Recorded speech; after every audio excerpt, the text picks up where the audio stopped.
Okay, it's going to be a review of WrestleMania 28, the once in a lifetime between The Rock and John Cena. After a whole year, it's finally here, but we're going to go all the way back to April 1st, 2012. If you were there live, this was actually at the Miami Gardens in Florida, the Sun Life Stadium. We got an attendance of 78,363. Pretty much, I'm going to say the biggest buy rate in WrestleMania history.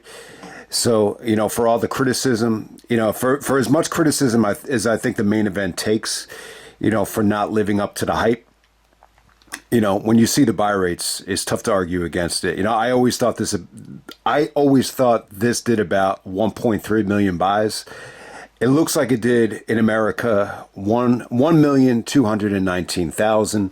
If you go to Cage Match, they have an absolute buy rate, which is 1,253,000. There's a possibility that WrestleMania 23 might still have the worldwide number, the WrestleMania with Trump. So give that WrestleMania credit. It's pretty much neck and neck with, 28. And that's the bottom line. WrestleMania 28 did a phenomenal buy rate, possibly the best in WrestleMania history. So still, you want to give it a lot of credit, for building up Rock and Cena. For as unpopular as it was, I think in some ways it did pay off. And I think that's the important thing. But when I'm looking back at WrestleMania 28, just some quick overall thoughts. I think this should have been, one of the best WrestleManias of all time. I think this easily could have been a top 5 WrestleMania because of how it played out. I don't think it even cracks the top 10, maybe not even the top 15. I think, going back and watching WrestleMania 27 and 28, I just kind of, it doesn't bring back a lot of good memories for a lot of the guys that said, the company burned me over and over again, at the start of the 2010s. Like, you could feel it, man. You could definitely feel it. I think that's what this WrestleMania did. In some ways, it was almost, some of the analogies I would use, especially with the opener. It's almost like clicking on an email that you thought was good, and then you get a virus. I think that analogy kind of works to it. And I know some of these analogies are gonna, turn people off, but for me. The one I would use was like if you see like my experience when I went out to California, I had to stay at a hotel. It was like a family function. That's all I'll say what it was. So sometimes when you're like out of the area, you feel a little bit more confident. I don't know what it is. Just being out of state on the other coast. So, there was I saw this girl, she was like really hot, she had an amazing body, and I don't know what it was. I just went up to her and started talking to her, and everything was cool. And then all of a sudden, like you start to notice like these cracks. Like, first thing is like, why is this girl alone? And all of a sudden you see like the nose is all red. And then, she actually started to sit down, and we started to have coffee. Then she started spilling the coffee, and eventually she tells me she's a recovering heroin addict. So it was almost like fool's gold. It's like the fact that this girl was all by herself and was willing to sit with me and actually wanted my phone number, and it got to the point where I had to give her the wrong phone number. So I'm just like, there's no way. There's just no way. This girl probably has HIV. So that's what it kind of felt like. It was almost like fool's gold. The chance to see Bryan Danielson in a world title match at WrestleMania with a hot crowd, it felt too good to be true. And sometimes, like, especially with the WWE and especially with Vince, like the thing I've learned over and over again, if it feels too good to be true, something is bound to happen where he's gonna yank it right from under you, Mr. Stand Back, Mr. Vince McMahon, and that's exactly what he did here. And I'll still say it, like, in terms of this actual match, I'll say it's the darkest moment ever in professional wrestling history. Not involving a death. I still feel like that. This is actually worse to me than the screw job. I didn't live through the screw job. I wasn't watching at the time. I didn't order Survivor Series '97, but when I watch it back now, I sympathize with Brett. Like I felt I almost like you feel bad for him.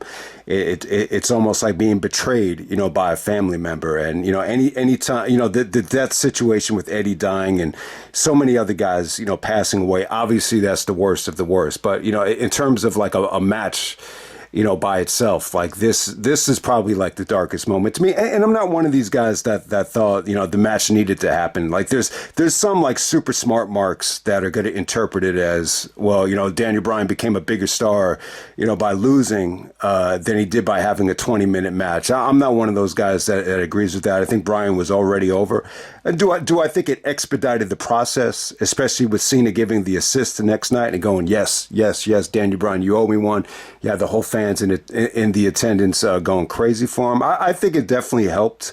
But the way I look at it is, Daniel Bryan, he's healthy as hell at this time. I mean, he's healthy. He looks great, man. He's in such good shape here that he almost looks like he's on steroids. And I think that's one of the things that Vince held against him is like, you got this guy that created such a buzz. Even Chris Benoit knew who he was. People used to ask Benoit about Bryan Danielson all the time, like back in 2005. Like they did. There's articles in Pro Wrestling Illustrated where, Benoit had to give his opinion on Bryan Danielson because so many people asked him about it because he created such a buzz. But I think that's one of the things that Vince was not necessarily jealous of, but just a little bit, I think it raised a red flag that, this is, even with AJ Styles too. I think he even told AJ, like, he totally ignored who he was until he got to WWE. But with Bryan, he stood for everything, that Vince was against. He was able to do it clean, and that's one thing that Bryan has on Benoit. Is that Bryan was able to do it clean. For as much as I love Benoit, we got to be fair. The Bryan was able to do it the way he wanted to. And he was very anti-WWE, Bryan Danielson. Like, he was in Ring of Honor. He had a match when Punk came back at Unscripted 2 where, he actually said, like, thank God I don't wrestle like a WWE wrestler. So Bryan was always very apprehensive about the WWE style. And I think the only reason he went is because he had no choice. The medical bills were piling up and he needed to go. But I do think that Vince, like when you get extremely over, especially in Danielson's situation, where he's already over before he gets there. And even with RVD as well, when RVD was so over during the invasion that, he should have probably won the belt. Like he was so friggin' over. And I was at shows when, even Austin they had to stop the show because RVD was so over. But, Angle has even stated this. Plenty of guys have stated this. True Slayer said it as well. Like when you get that over, Vince will, pull the plug on it and kind of challenge you. In some ways, it's good. It's almost like Vince wants to really prove to himself that you're not a fraud or you're not a phony, and that you could bounce back. You have some sort of fortitude to bounce back and persevere through getting depushed. And, Triple H did it as well. That Triple H got, fed to the Ultimate Warrior. It was an awful experience for him at the time. But it's part of what made Triple H the game. So even Triple H went through it. It's not exactly the same situation, but, when I look back on it now, I still find it very frustrating. I just think that the WWE turned the corner with this WrestleMania. The buy rate was there. The interest was there. I think you had Attitude Era fans, watching for The Rock, also watching because of, Shawn, Triple H and Undertaker. And then at the same time, you were able to bring in some of the diehard fans that were watching Ring of Honor. Everybody that was watching Ring of Honor was going to watch this show. You put the title on Punk, you put the title on Danielson. It's like, holy shit, things look a lot better, than they were at WrestleMania 27. That, like, there's no doubt about it. And that's why I was so adamant that I thought WWE had turned the corner, like when you get to Final Battle 2011.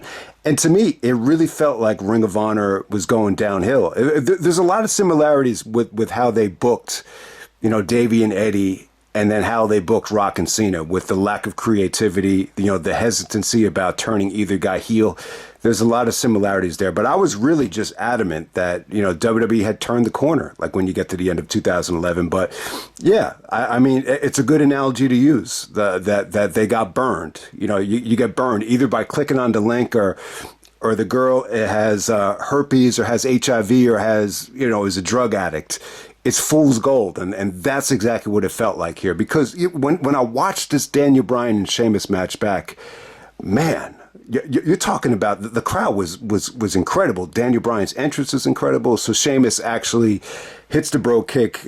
Bryan Danielson ironically kisses CM Punk's wife, AJ Lee.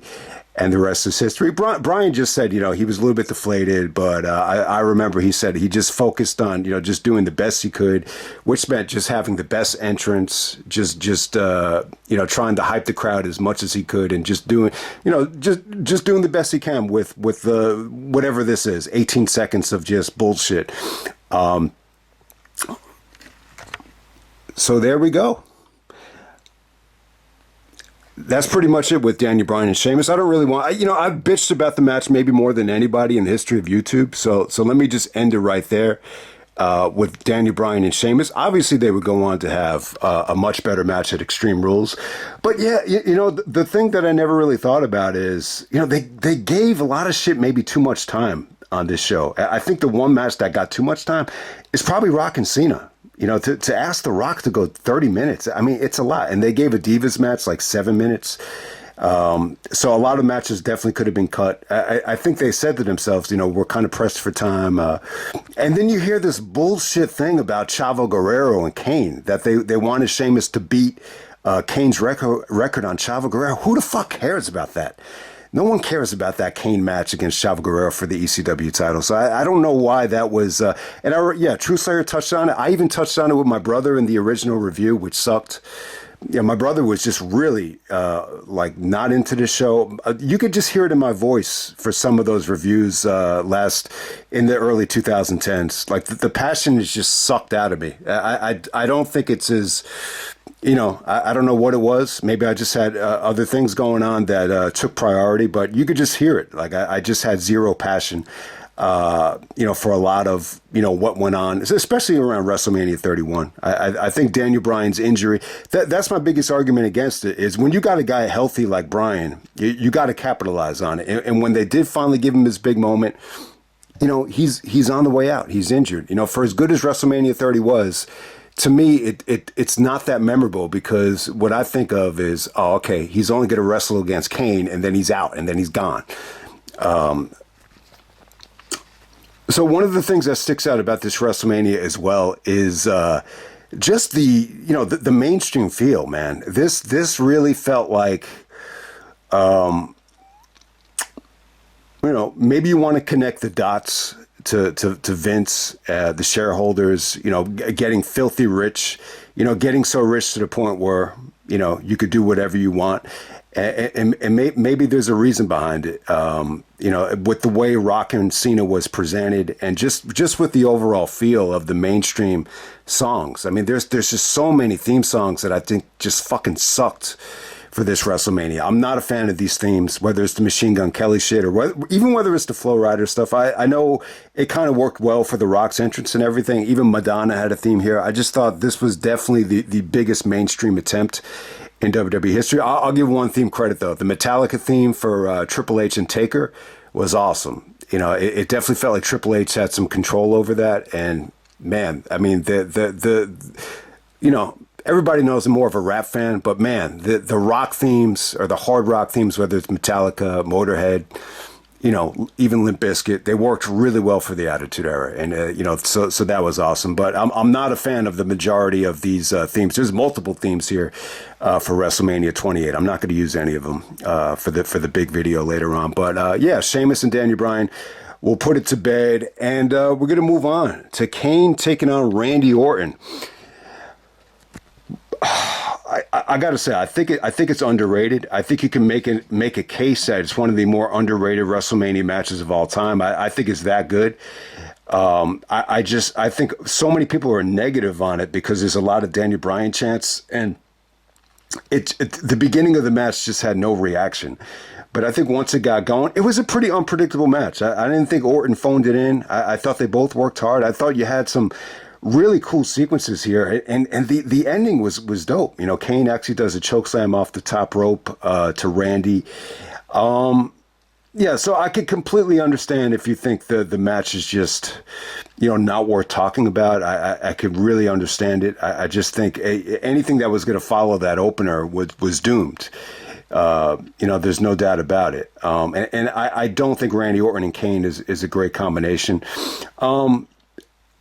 There's more history here than you think with Kane and Orton. When Kane got unmasked, part of it had to do with Randy Orton. So maybe they could have brought that into the equation. Evolution beat down Kane, and he ended up losing to Triple H and was forced to unmask in Madison Square Garden. You forget that Randy was actually out there and helped screw Kane that night. And one of Randy's first title defenses when he became the youngest world champion ever. He wrestled Kane in the steel cage match, right before Unforgiven. So there's a little bit of history there, but I don't think it's a good combination. And this is where Randy really runs into trouble in terms of really evaluating him as a worker. He's unable to get great matches out of somebody like Kane, out of somebody like Big Show, even someone like Snitsky. Other guys could get great matches. Benoit, Angle, and Shawn could get, great stuff out of Kane. And I just don't think Randy can. So it's a really tough sell. It's a tough spot to be in. But to me, I think the story of this matchup is Randy's losing to Kane on the night where John Cena is going to take on The Rock in the main event. What about Randy Orton? What about Randy Orton versus The Rock? The battle of the, third generation superstars. It's like that never really happened. And you say to yourself, why? I don't know what it was. Maybe at this time Randy's struggling with some injuries. Maybe it's a contract situation. I have no idea. But even in WrestleMania the next year, Orton took a back seat wrestling the Shield, which wasn't bad. But it wasn't until the summer of 2013 where Randy finally got a big push again as a heel. But I guess at this time he's just kind of just comfortable in his spot and just pretty cool with just being,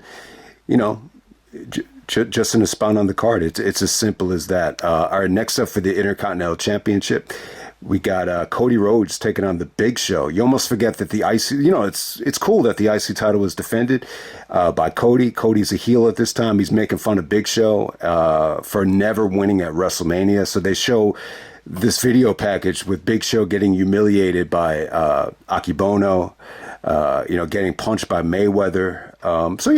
Big Show, that's the best way to use Big Show was when you put him against Mayweather or even Akibono in like a, international attraction or a big mainstream attraction. I think that's the best way to use him. They show him getting eliminated first at WrestleMania 2000. They actually show him playing with kids at WWF New York when he didn't make it on to WrestleMania 18. And that's how he turned heel. He's like, I was forced to play with your kids and I didn't even want to be there pretending to have a good time. And then he sided with Flair when Flair turned heel on Austin. Then you had the Big Show and Flair taking on Austin, if anyone remembers that. So, yeah, I mean, to me, that's the biggest blow when he was cut from WrestleMania 18 to go to WWF New York and have a meatball sandwich, as Edge would say. Cody and Big Show. When I was listening to the review with my brother, he really liked this match. He gave a great detailed, short and precise review of the story and the strategy from Cody, especially that spot where he worked over the arm. I thought that was cool. But Big Show goes over Cody. It was a fun match. I thought it was fun. The idea of Big Show winning the IC title though just didn't really. It was a good moment for Big Show, but to me, it's not really a moment anybody cared about.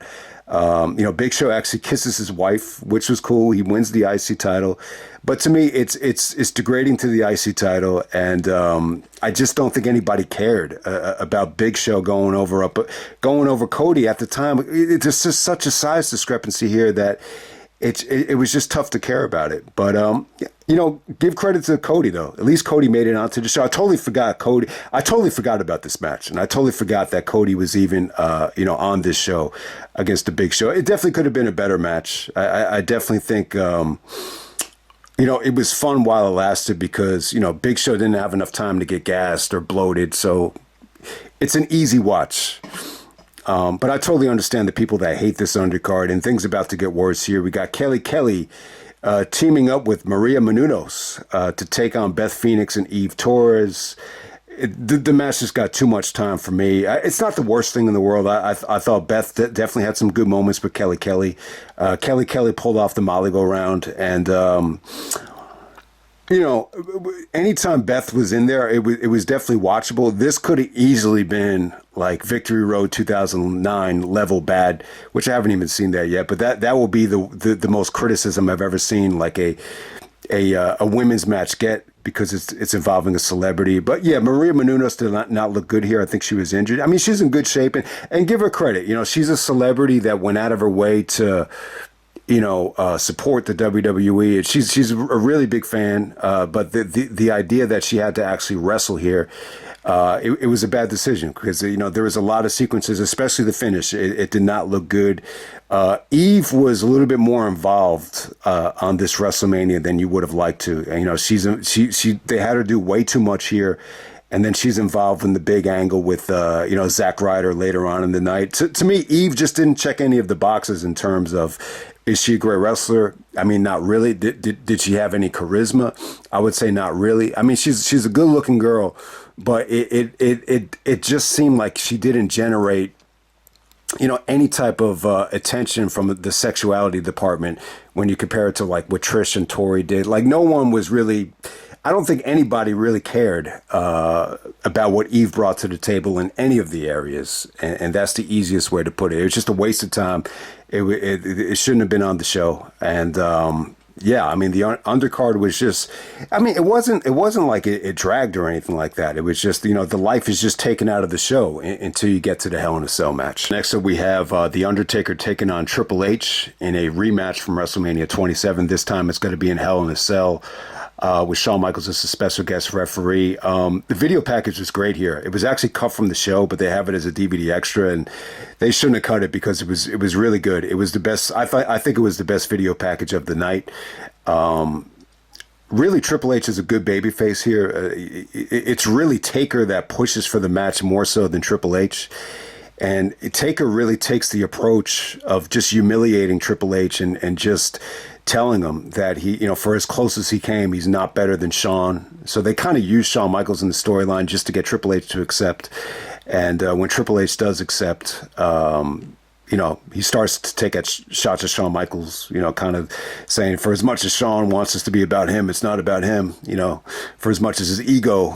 So he's mentioning Shawn's ego. So you saw a little bit of that. You saw a little bit of, Triple H and Shawn working together, and then them kind of turning on each other here. So the Hell in a Cell match, most guys pretty much know how I feel about it. I prefer it over the 27 match. I think it's one of the best WrestleMania matches of last decade. I had it high on the list for the best WrestleMania matches of the decade. I would say easily the best Hell in a Cell to ever take place at WrestleMania. I think that's easy. And yeah, I would definitely say it's one of the better Hell in a Cell matches. It's probably in the top 10, arguably in the top 5. I think it's that good. It actually did win Match of the Year, not just for WWE, but, in all of pro wrestling. It actually beat out Davey Richards and Michael Elgin, which stole the show in Ring of Honor that weekend. It was close, though. It was close. I think Davey and Elgin had a phenomenal match. But for whatever the reason, the Hell in a Cell, I think there was just a tremendous amount of great things about the cell. Like the cell, they didn't really use the cell, but it just created a great environment. I think bringing Shawn as the referee, added to the match. Jerry Lawler actually did say that, you're not really noticing Shawn at first, which is a good thing. And it's true. Like with the referee, I would compare it to the cameraman. You don't want to notice the referee. You don't want to notice the cameraman. But I think Shawn, they really needed Shawn to take this to the next level. And that's what he did with his emotion, with, there were several times where, Taker was unable to see and he put Shawn in the Hell's Gate, and Shawn actually super kicked him to get the revenge. So I just think some of the Shawn reactions actually helped out some of the near falls, and I think it helped with the emotions. Now, there's a lot of people that will make the argument that Shawn's facial expressions and theatrics were too over the top that they took away from the match. I thought it added to the match. I just think this match really needed that extra layer of unpredictability because of the streak. I just think a lot of people just didn't buy into Triple H, ending the streak, and they didn't. And even Triple H himself didn't even want to end the streak. So, I think it really needed that. And then I think it was brutal as hell. I think Taker's look here was great. I think this might be my favorite look that Taker ever had. He takes off the hoodie and it's a mohawk, and then he's got like the eyeliner over his eyes. He just looked intimidating as hell, and the fans just started chanting Undertaker at the top of their lungs before the match even started. But yeah, Triple H was awesome here. His intensity, with the steel chair shots was just awesome. Just yelling at Shawn Michaels throughout the whole match, like, if you don't end it, I will. So I just thought it was brutal. It was brutal. I thought some of the sequences here, especially the super kick pedigree spot, was awesome. All the tombstone kick out, the tombstone kick out was incredible. It didn't feel like it was wasted. It felt like they timed it out right. It just seemed like as the match progressed, Triple H weakened, Taker got stronger. Taker is not going to lose in this spot. And I just think the aftermath was awesome. It would have been cool if they got Brett involved somehow. I was thinking maybe Brett as a special enforcer, would have been cool. Ultimately, I think it's the right call. I think it kind of would have took away from the match. But I love the celebration at the end between Shawn, Taker, and Triple H. And it's almost like a full circle moment, because I know the click thing, the whole thing with the click at Madison Square Garden got a ton of criticism. But how things change. They could do this here, and nobody had a problem with it. It felt like the end of an era. And obviously Shawn, Taker, and Triple H, not the biggest stars ever. I know you could argue that Undertaker is the greatest superstar of all time, but you don't really talk about them like you talk about Austin, Rock, Hogan, even Cena. I think Cena has proved with the heel turn that it generated so much interest that you could put Cena in that upper tier. But these three guys, from the new generation, from the golden era to the new generation era to the attitude era, they're like the three mainstays of the WWE. Obviously, Brett should have been involved somehow, some way, but obviously he was the odd man out. But it really was a great moment. I think this really puts the show over the top for me. It really does take it from being a lackluster WrestleMania to a good WrestleMania, the Hell in a Cell match. Definitely the match of the year. I'm not crazy about the 27 match.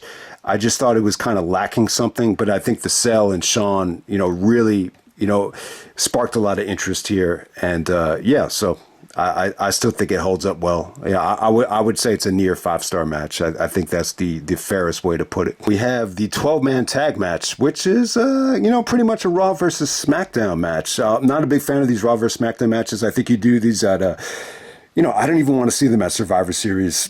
You could do something like this on bragging rights, or maybe you want to do it like on a super show. But the fact that this was done at WrestleMania, wasn't a big fan of it. The silver lining is I think it was good for Laurinaitis. So you have Team Johnny Laurinaitis taking on, Team Teddy Long. Really too much stuff to get into here. But you had the Bellas out there. You have Vicky Guerrero out there. There's definitely a lot of hoopla. I just think it was better than nothing. I think a lot of guys were deserving to be on this show. Miz actually gets the victory here. He hits the skull-crushing finale on Zack Ryder. So this is where Eve Torres actually screws Zack Ryder and turns heel. Once again, it's a heel turn that was just nothing. I just don't think it generated any interest. I don't think I think Eve was one of those girls where she just couldn't, just anything she did, it just didn't stick with you. Even someone like Truth Slayer, she's been with the company for years and he can't even remember her name. And I can't blame him because she just didn't, she didn't move the needle. And I think that's the easiest way to put it. Obviously with this match, Dolph Ziggler sticks out like a sore thumb.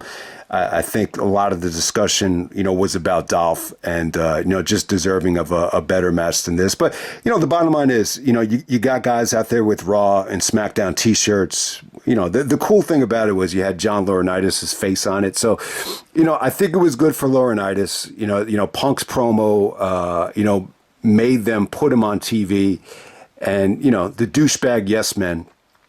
So they kind of used it into the storylines, which, it was fool's gold. I think it was good for Punk at first, but, as the year progressed, they tried to make it more of a Cena against the authority thing. And I think once it was kind of, main eventing over the title, I think that's where it became a problem. But yeah, I mean, the match was definitely filler. It's not like it was bad. It was cool to see Booker T, though. Booker T was, on the same team as Teddy Long. So I thought that was cool, but it really had me thinking about Booker T. If you haven't seen it yet, Booker T might have cut the promo of the year on Swerve. Swerve went on Vlad TV, which has some positives about it and some negatives about it. But it really does look like the Booker T Swerve thing. There's a lot of interesting things to talk about. I don't think this is the right time to talk about it. I would just say this, Swerve's situation while he was in WWE is so much different than Booker T that I just don't think it's worth. I just don't think it was worth bringing up his name. But hey, we'll see if Swerve can win the title at Dynasty. I'm not going to do a preview of Dynasty. I just think it's WrestleMania season. There's just a lot of stuff going on now. You got the Final Four. You got Dynasty this weekend, so it's a big weekend. But yeah, it was cool to see Booker T out there, man. I thought he looked good. I think he had a lot of talent in this match, but it was just too much. It just felt like a bit much, and not a big fan of seeing any sort of Raw versus SmackDown thing. I think a lot of people just look back at them like they, like they were a waste of time. I think at this point, the brand extension, no one gave a fuck about the brand extension. So that's why it didn't work. I think it worked for the first time, when you go back to Survivor Series 2005. But still, like, even that could have been better, presented. I think that was the wrong time to do it. I don't think it ever worked. I don't think this Raw versus SmackDown multi-man tag thing ever really, worked the way it could have worked. And that's the bottom line. And then for the WWE Championship, we got CM Punk taking on Chris Jericho. I'm a huge fan of this match. I think it's great. I think besides, Jericho's classic with Michaels, I think it's Jericho's, crowning achievement at WrestleMania, which I know Jericho is very disappointed in his WrestleMania catalog. But I think when you look back and analyze it, it's pretty damn good. It's not bad. He's a little bit bitter at some of the negative reactions with, the match with Triple H and even the first one, the one with Angle and Benoit. It always felt like Jericho had to follow, a lot of stuff, with his WrestleMania matches. But this is one that I think holds up well. I think Punk and Jericho, best in the world versus best in the world.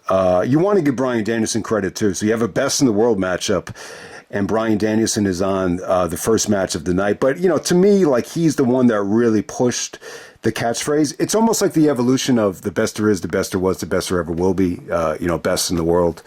The first best in the world show was, well before WrestleMania 22 in 2006.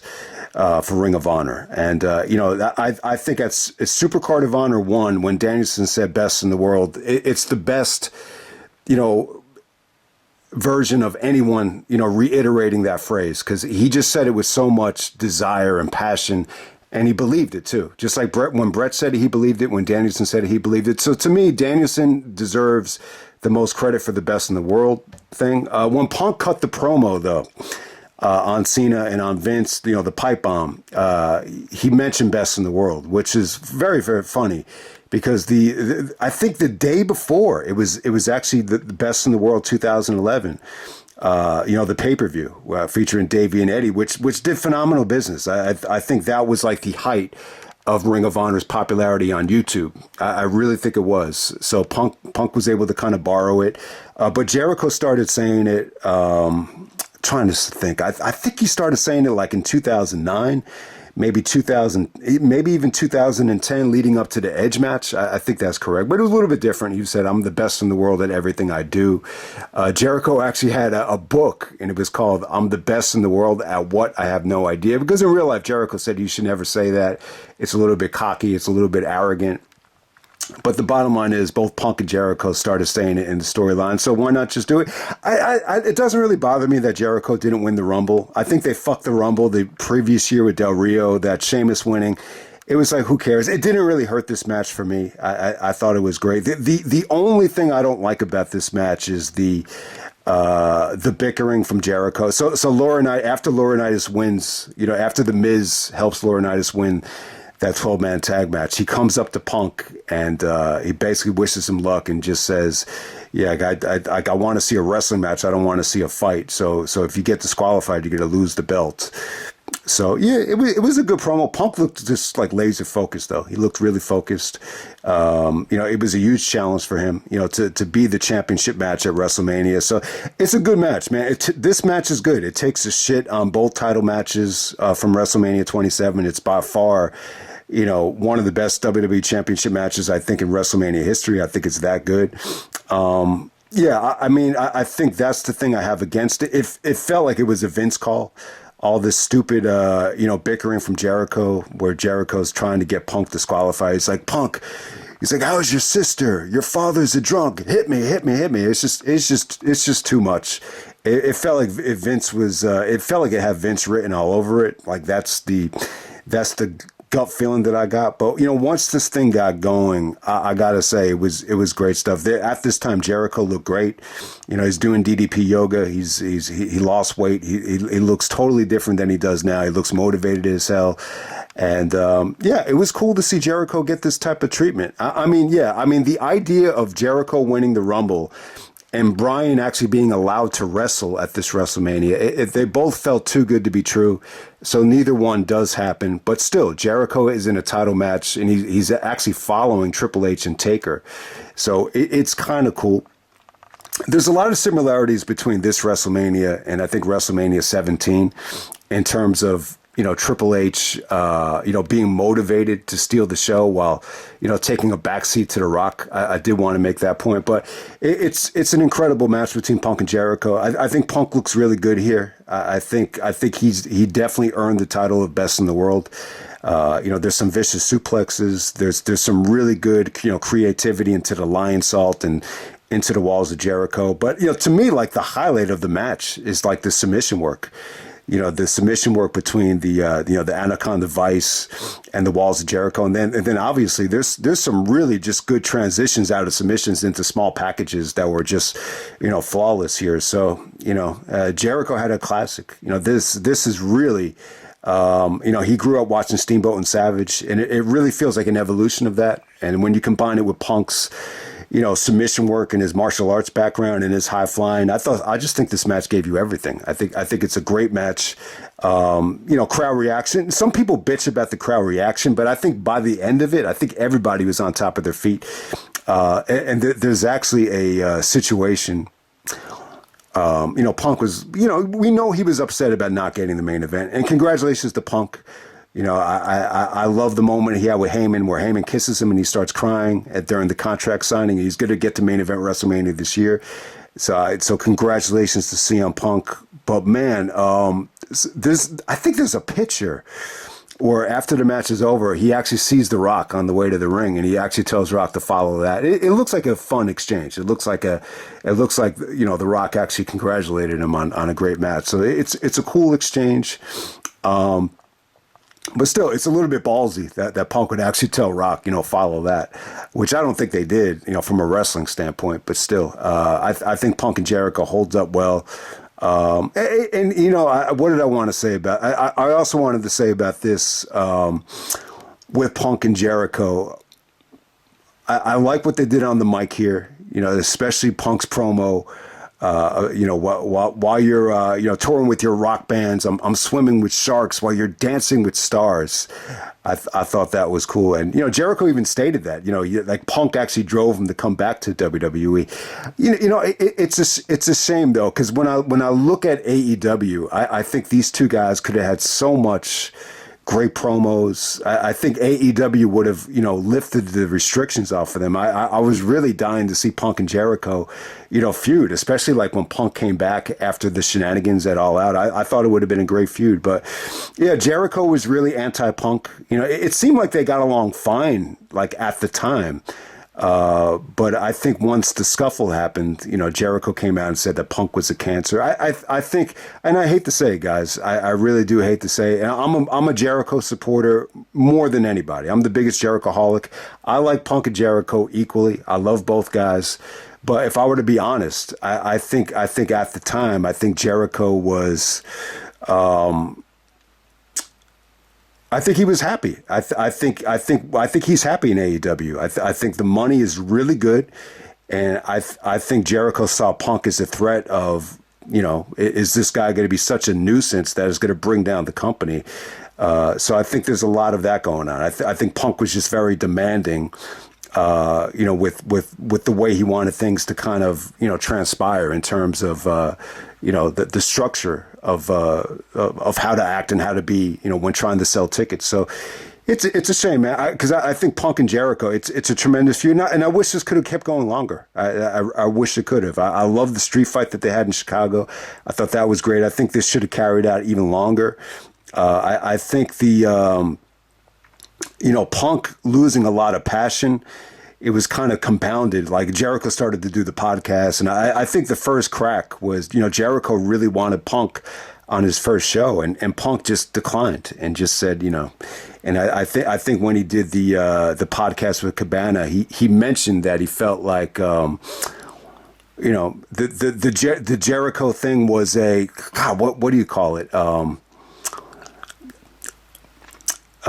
Hidden agenda. I think that's what I think he called it an agenda. He said, I didn't want to come on a podcast and for anybody that had an agenda. And I think that was the thing that kind of hurt Jericho's feelings. And I think that was the first crack where Jericho kind of, said to himself, all right, Punk is an asshole. So, and we're going to move on to the main event. Okay. And on to the main event. We got The Rock taking on John Cena. 1 year in the making. Trying to think back to the WrestleMania 27 situation. So I think if you had done The Rock and Cena at WrestleMania 27, I think that would have been like your, I think that would have gotten that, Hogan Rock, type of reaction. But I don't know. There's something about them wrestling at 27 that feels a little bit off. I just think, I think there would have been a lot of people that would have bitched about it feeling rushed. I mean, I think that's the easiest way to put it. So we have to wait a whole year. And the funny thing is here, when I'm looking back at the video packages here, this is the main complaint my brother had was with the video package build and the lack of creativity on the finish. When you're seeing the video package here, there's really nothing about Rock screwing Cena at WrestleMania 27. They leave out in Cena naturally. The rapping thing is tough, and I was thinking about this. I think the idea of Cena rapping. Especially doing it now, it's just very difficult to do. When rappers hit their stride, it's because they have a certain level of hunger, and they're trying to achieve a certain amount of success. And once they achieve it, you notice it's very difficult, to maintain that level of ferocity and intensity. I think that's why Cena's been so hesitant to go back to it. And I think a lot of it had to do with the kids. But in this situation here with The Rock, like he naturally started doing it again because The Rock is still, especially at this time, he's still like above Cena in terms of, success and, where he is and, the money that he's making. And so it's still at this point, it's a huge, opportunity for Cena. So I think naturally he started to go back to more of those battle raps and he actually started to win some fans over. And I think, I just think, my gut feeling here was that it ruffled a lot of feathers. That's the reaction that I got. So when you go back to around this time, it was reported that Cena was a little bit frustrated and a little bit just kind of fed up and just wanted to get this thing over with. I think there was a lot of, a lot going on at the time about, what direction to go into. So when you see what you got here, with the video package, it's very watered down. It's just very simple. From everything, to the baby pictures, to the music that they come out with, everything about, the build here in terms of the presentation was just very safe, very Disney, very very advertiser friendly. So I think that's one of the things that this whole match had going against it was there was a lot of good promos, with Rock dissing Cena with the Fruity Pebbles and everything, and Cena taking shots at the Rock with the Tooth Fairy and the battle raps. But all of that stuff was kind of exiled, from the build here. So I think that took away a little bit of the hostility to actually go 30 minutes and 35 seconds, which is a bit ambitious. I think it's a bit long. You have to look at The Rock here. The Rock added a lot of muscle mass. He's carrying a lot of weight at this time. He's coming off of the torn Achilles. He tore his Achilles when he was making Gridiron Gang. I think he actually filmed that in 2005. So it's a bad injury, and Rock has never wrestled with the torn Achilles. So I think it's a bit ambitious, especially going last against someone like Cena. It's not the most talented mix of wrestlers in the world. It's more of a sports entertainment type match. The most positive thing I could say about this match is I think the crowd was good. I think the crowd was good. Cena seemed to get a little bit more heat as the match went on. I think some of the Rock's slaps and transitions, and especially anything involving the Rock Bottom and the Spine Buster, I think came off good. I think some of the submission stuff kind of dragged. It felt like Rock had Cena in the sharpshooter forever, and the STF spot from Cena where Rock is trying to get to the ropes. I just don't believe anybody believed in those finishes. I just knew you were going to get something a little bit more creative for the finish. I think the actual finish is a little bit goofy. I really think it is. Cena's actually bitching to the referee after Rock kicks out of the FU or attitude adjustment. He's like, I know we're in Miami, but you got to be kidding me. And then Cena actually goes for the people's elbow. It looks goofy. It just didn't come off great, and Rock hits the Rock Bottom for the finish, which was good, but it felt like a mainstream fans finish. It's as simple as that. I definitely think Cena looked better than Rock here, which was to be expected. Cena's a full-time wrestler at the time, but I think Cena looked really good at this time. I think he's hitting his stride as a performer. His athleticism was good. He's able to leapfrog Rock here, which, it's not easy for Cena to do because he's carrying a lot of muscle as well. His height on the leg drop off the top rope was actually pretty damn good. So I think Cena actually looked good here. There was some good stuff here. I think some of the sequences where Cena's able to put on the attitude adjustment and Rock is able to transition into the Rock Bottom were pretty damn good. And for whatever reason, I think Rock slaps here just looked a little bit more effective than they had in the past. He definitely is carrying a little bit more strength here. It's almost like he was playing the Hogan version. When you compare it to Rock and Hogan, with the test of strength and actually, pushing Cena down because he's a little bit more stronger than him. So it's definitely a good match. It's from a crowd reaction standpoint, I think the crowd was there. Is it like Rock Hogan level of magic and crowd reaction? I would say no, but still, it was definitely like the best crowd reaction match of the night. I would definitely give it that.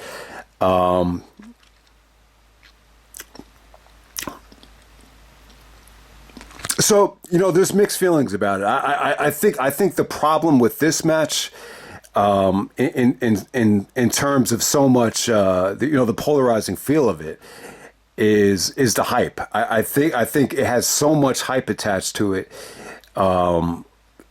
That it was doomed to kind of get mixed results, and I think that's why most people feel like it's good but not great. I think the problem is Rock and Cena are they're entertaining, they're both great on the mic, but are they two like amazing wrestlers? It's to the point where the hype would have been fine if this is like Kurt Angle, Shawn Michaels, Bryan Danielson, guys that could get it done in the ring. It's just I just wouldn't put Rock and Cena quite in that tier of great wrestlers, great entertainers, but not quite great wrestlers, and I think that's what it has going against it. So I've seen people bitch about this one as well. The one from 29 definitely gets more criticism because of that just didn't have a great crowd. They probably emptied the tank a little bit harder in the WrestleMania 29 match in terms of the near falls. I mean, they abused the shit out of the near falls there. To me, like, the idea that Rock would actually continue to be champion actually had me a little bit excited that this wasn't just going to be Rock going back to Hollywood again. So I think that's what the 29 match has over this one. But to me, this is still the better match. It's the better reaction. It just felt a little bit more natural. And I mean, it's definitely a fun match. I mean, the bottom line is when you measure this against some of the history of WrestleMania main events, it still takes a shit on a lot of them. I mean, this shits on Miz versus Cena. This blows away some of the Sid main events. This is even superior than some of the Triple H main events. So that's what I was saying about Triple H too. And like I think one of the reasons why Triple H and Taker over delivered was Triple H was in a rare instance where a lot of the hype was in Rock and Cena, and he kind of had to take a back seat to it. So I think that's why there was so much intensity, with Undertaker and Triple H. So I'll just say that about it. But yeah, I mean, I enjoy Rock and Cena. As far as critical as I was on some of the, the musical performances, Machine Gun Kelly and Flo Rida,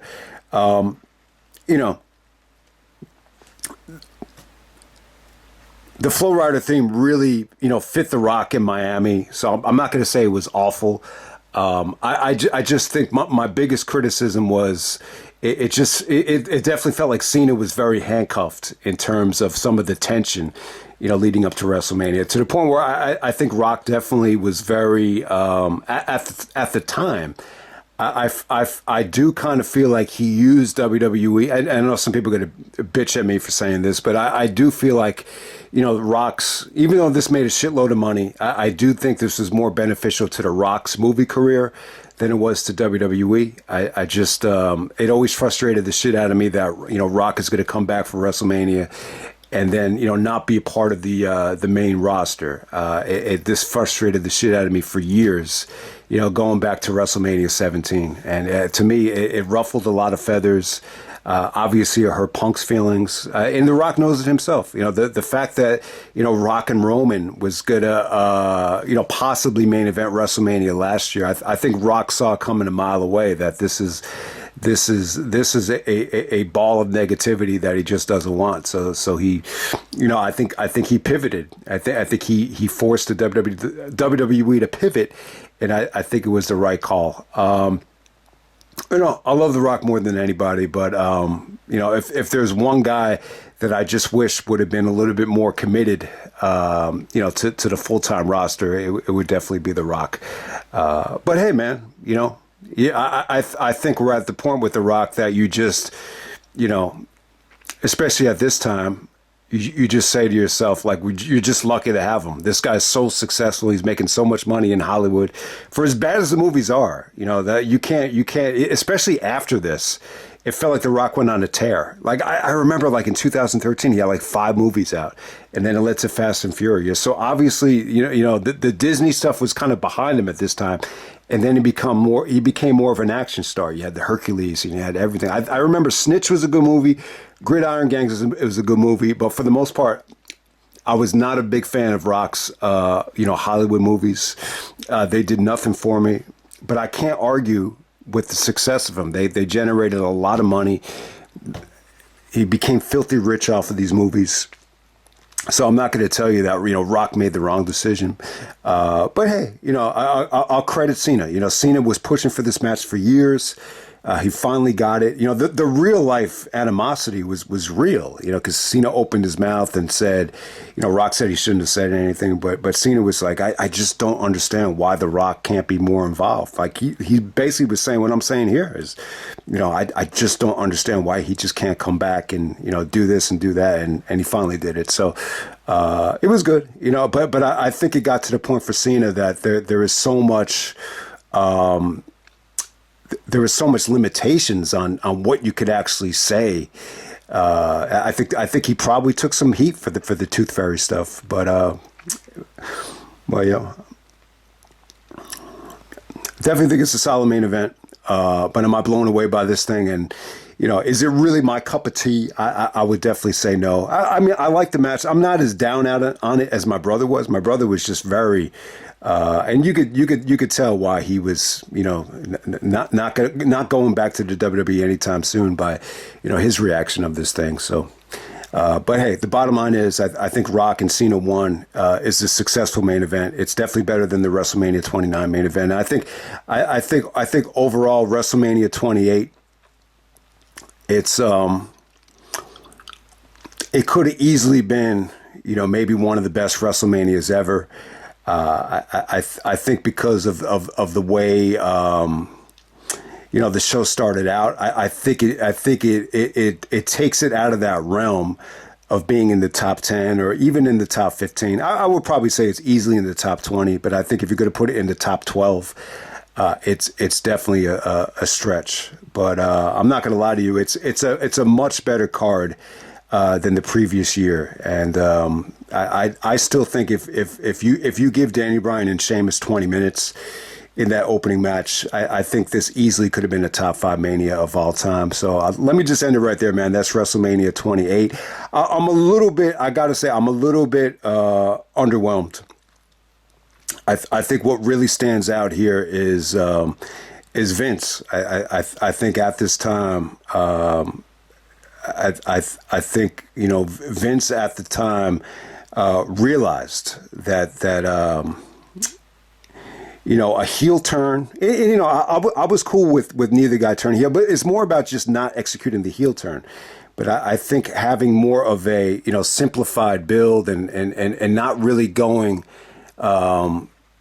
in the direction of having guys build a lot of tension actually